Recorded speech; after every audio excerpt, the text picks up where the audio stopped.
Fala galera, mais uma aula aqui de engenharia econômica e hoje eu vou mostrar para vocês aqui o chamado ponto de Fisher. Então vamos supor que a gente tem dois fluxos de caixa que estão compreendidos aqui.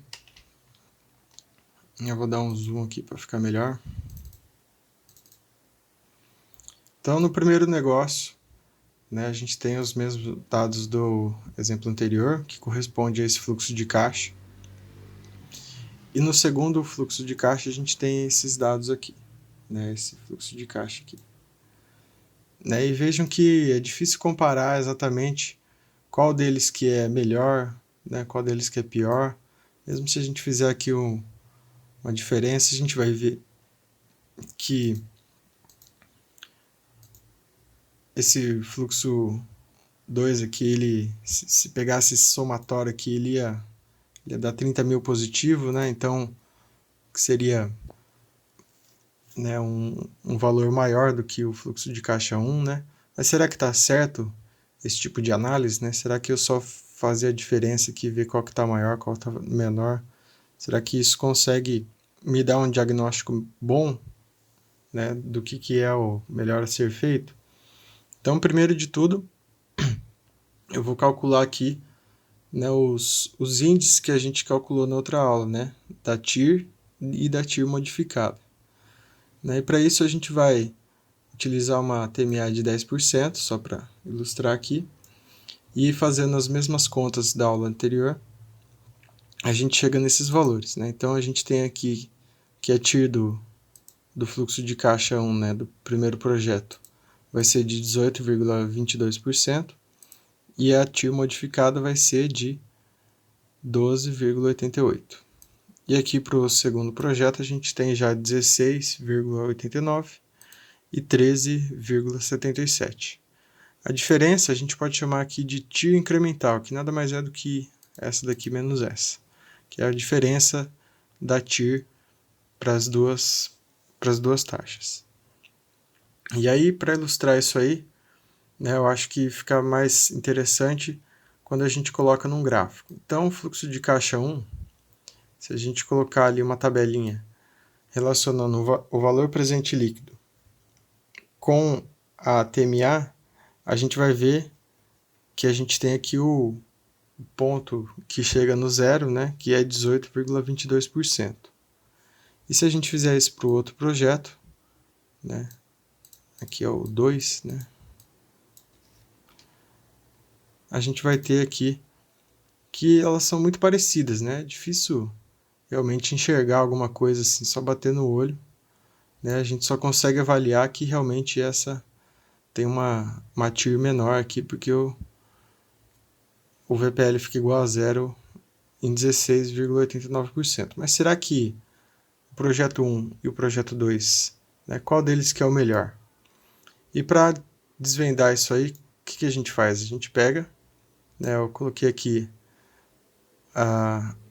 os dois VPLs para cada uma das TMAs dos dois projetos e criei um gráfico em relação a isso. E aí esse gráfico a gente tem aqui, e a gente pode ver que o projeto 1, ele é pior se a TMA for menor do que 15. E o projeto 2, ele é melhor se a TMA for menor do que 15. Então a gente pode ver que dentre esses dois projetos, tem um ponto ali que são alternativas iguais, que tanto faz um ou outro. E a gente vai chamar isso aqui de ponto de Fisher, simples assim.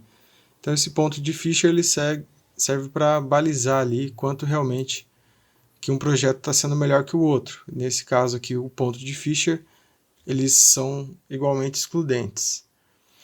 Mas uma coisa interessante que a gente pode fazer para complementar essa análise é quando a gente fizer um plano de negócios, a gente traçar cenários. E como que a gente faz isso, Então, os indicadores financeiros sempre vão partir de uma TMA. Então, uma coisa que eu quero que vocês façam no trabalho que foi incumbido a vocês é que dentro da análise de cenários, vocês trabalhem com 3 possibilidades de TMA, de 10%, de 15% e de 20%. Né? E aí assim a gente tem 3 cenários possíveis de TMA que a gente vai encontrar ali. Né? E desse modo a gente vai ter um pouco mais de segurança em avaliar se esse projeto é realmente viável. Então, dito isso, né, para complementar essa análise de cenários, já vou complementar aqui com outra parte do tema, que é o seguinte, né, vamos supor que a gente tem ali o nosso primeiro fluxo de caixa e eu queira fazer uma análise de cenários, né, para ver realmente se a empresa vai ser viável ou não. Porque não basta a gente apresentar um plano de negócios que tem apenas um resultado, porque a não ser que a pessoa consiga prever o futuro, ela provavelmente ela vai errar, né? Uma chance de quase 100%, né? Porque é muito difícil descobrir tudo que vai acontecer. Às vezes a gente consegue colocar uma projeção, mas por mais que ela seja mais próxima da realidade, é difícil que a gente acerte, né? Isso vale para todos os economistas.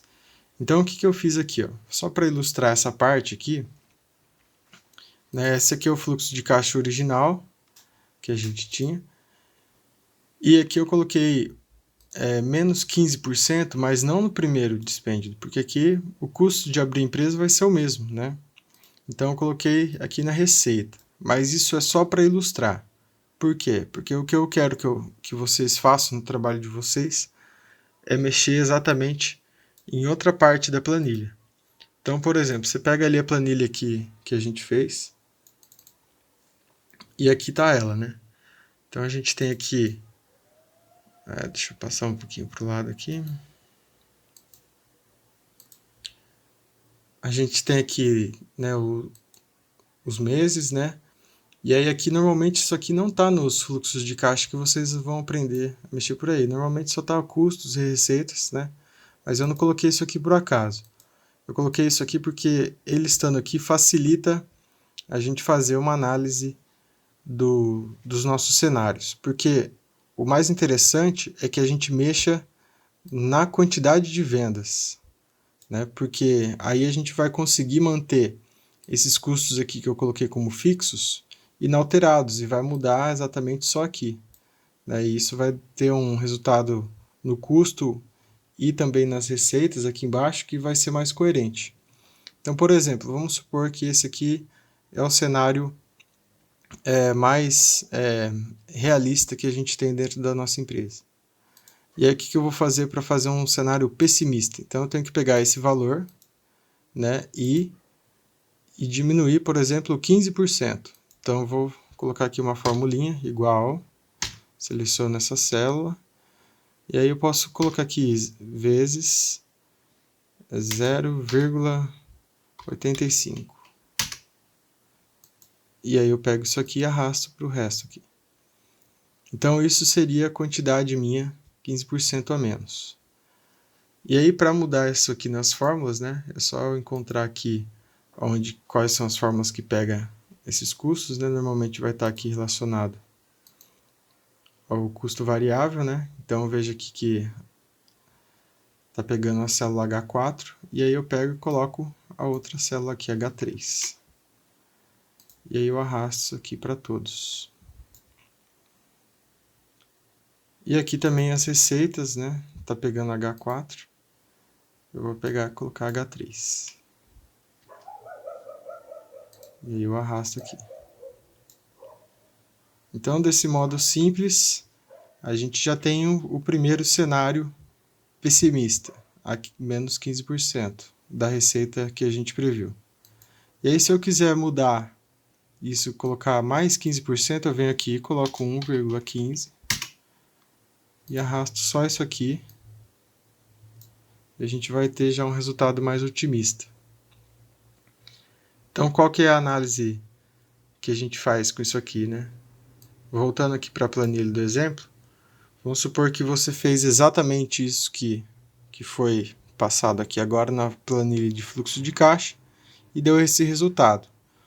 E vejam que o que muda vai ser sempre, né, o resultado ali no lucro, mas o custo fixo tal tem que ficar igual, né? Aqui só para exemplo para facilitar, eu só coloquei menos 15% disso aqui, mais 15% disso, né? Só para ilustrar. Mais o que vocês têm que fazer é isso que eu acabei de passar antes.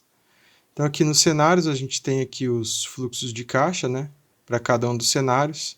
Eu vejo que esses daqui estão iguais e aqui está diferente para cada um, né? Como foi ilustrado. Esse aqui é o fluxo de caixa inicial. E aí o que a gente tem que fazer? Né? A gente vai lá, calcula as mesmas coisas que a gente calculou nas outras tabelas. Aí a gente vai chegar aqui na TIR modificada, na TIR estimado, na otimista, pessimista. E para finalizar, que fica interessante também, é a gente colocar um gráfico que mostre cada um dos cenários, né? Então, esse VPL é calculado com base naqueles fluxos de caixa de cada um. Aí a fórmula do VPL é igual ao do exercício anterior. Né? Você pode usar também a tabelinha que está aqui, se for o caso também. Ó, mudei aqui os dados. Né? Já vai sair aqui. Né? Os índices financeiros já vão mudar aqui também. Então você dá uma conferida aí, vê se está tudo igualzinho, se fez as contas certinho. E aí vocês vão ter aqui 3 curvas, né? VPL pessimista, o real e o otimista. Então é isso, galera. Espero que tenham entendido aí como que faz a análise de cenários e como que encontrar o ponto de Fisher. Se tiver dúvidas aí, mande nos comentários ou entre em contato. E até a próxima aula. Valeu!